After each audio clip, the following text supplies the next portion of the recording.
Hey, this is Tom Nash. Welcome to a quick update from the Value Investor on Tip Ranks. Unless you've been living under a rock, I'm assuming by now you already heard that Elon Musk has made an offer to purchase 100% of Twitter and take it private at $54.20. Now, the $54.20 pricing isn't just accidental. Obviously, he somehow managed to squeeze in another 420 reference into one of his offers. Now, just a few moments ago, a new update came out. The speed at which these updates come out in this story are frantic. So, according to this article from the information, Twitter board is expected to fight Musk offer. What they're saying here is essentially that Twitter board directors view Elon Musk offer as unwelcome, suggesting they will fight the bid. And they go on and on explaining that there's absolutely no way the board will accept the bid. Now, here's the kicker. That is not accidental, and I'll explain in a second why. So the whole story here, in case you're not familiar with the story, I'm going to recap it in 30 seconds, is that Elon Musk came out and let everybody know he bought 9.1% of Twitter just a few days ago, sending the stock price up from $39 all the way up to whatever it had, 45, 46, 47, 48. Now, when he purchased these shares and became a 9.1% shareholder, essentially the board of directors tried to play nice. The board of directors of Twitter came to Elon and said, "Hey, welcome aboard. Why don't you become a board of directors member, a director in the company, right?" And it came with strings attached. Basically, they said, "Hey, if you do this, all you got to promise is you're not going to try and take over the company. Stay at 15% max. No more than 15% of Twitter as long as you're the director in the company. And 90 days following that." Now, for whatever reason, Elon refused that offer.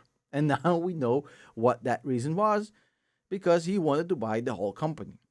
Now, the way he went about it, actually, and I want to give a huge shout out to my partner in crime, Justin O, my co host to Money Talks. He posted this on Twitter just a couple of hours ago, and I want you to look at what he posted. This is a screenshot of the bylaws of Twitter, which is a Delaware corporation. And he actually dug into this because he's a nerd, and he found their anti-takeover provisions. And as you can see right here, he highlighted two lines. Basically, what would be the conditions for this sort of offer to actually go through. So for Elon's offer of $54.20 per share to go through, this specific company would need board approval, which means the board of directors first has to approve, then it will go to shareholders vote, and then you need 2/3 of the shareholders to approve, to basically force the ones that don't want to sell to force their sale to Elon. So in this case, board approval is mandatory. Without board approval, he cannot get this offer done. And as it stands right now, as you're seeing on the screen, it doesn't seem likely like this about to happen. Now, there's more indications coming out about this. This is from Bloomberg, and it says billionaire prince Al Walid rejects Elon Musk's offer, basically saying, as you can see right here, that the deal doesn't even come close to the intrinsic value of the popular social media platform.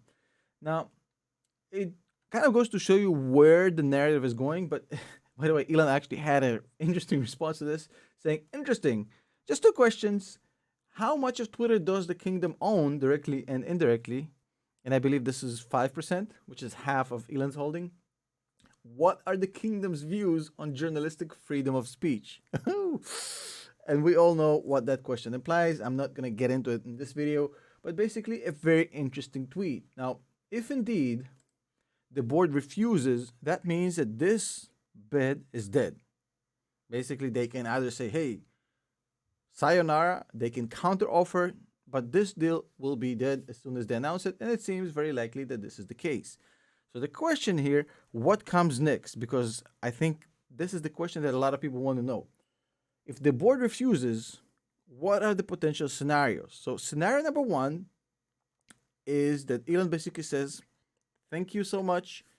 Appreciate the opportunity. I'm going to sell my 9.1% and I'm going to get out in a profit because he bought it at high 30s. He's going to sell it at high 40s. Nice little profit. He gets out and basically the stock price is going down to the mid 30s. I'm guessing it's going to crash hard. Option number 2, Elon tries to actively pursue a 51% ownership through the open market, essentially buying enough stock in the open market to vote out the existing board members and take control of the company. That's not going to be so easy because you would need a lot of funding for this. And also, what will happen potentially as you try and do that is that you might drive the share price so high that you can't afford this. It's going to be hard. It essentially would mean that he'll have to buy most, if not all, the public float right now. And that's not going to be easy. Option number 3 is that he makes a new offer saying, hey, okay, let's do $60. If you won't do 55, let's do $60. And in that case, I wouldn't necessarily think that the board of directors would immediately say no to that because you have to remember that Twitter has a very funky ownership structure. Twitter is a very different company.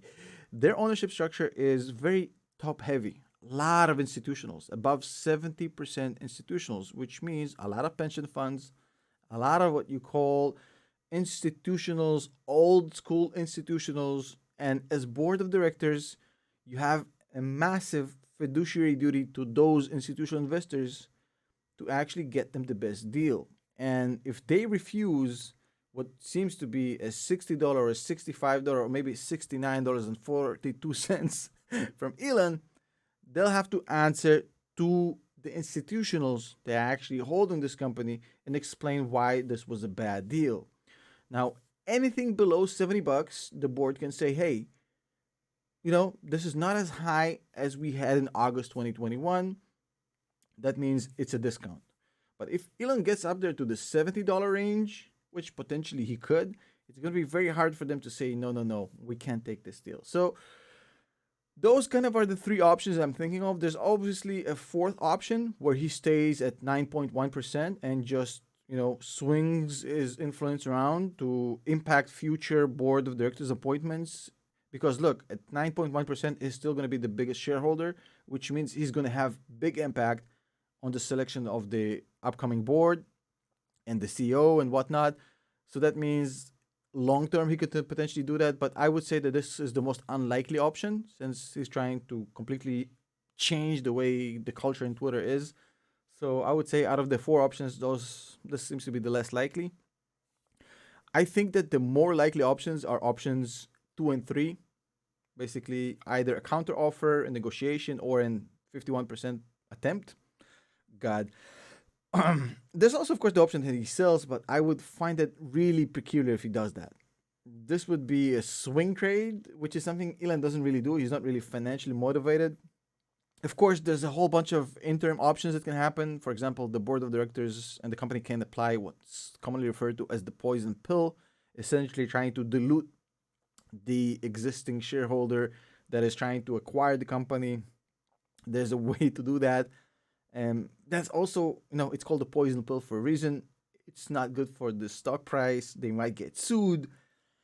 There might be court battles around that since the legitimacy of this practice is not very, very clear.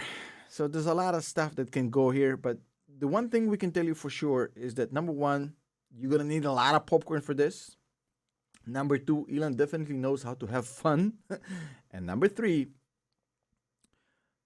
in history, whenever we saw hostile takeovers and we saw a kind of, I would say, adversarial approach from the board, it just cost Carl Icahn and a bunch of other corporate raiders more money. It rarely actually stops them from getting it done. And if you're talking about somebody who's the richest man in the world and somebody who's not super financially motivated, can they really stop him if he's determined to own Twitter? I don't know. Comment below. Tell me what you think because I'm not really sure. See you in the next video and thank you for joining me today.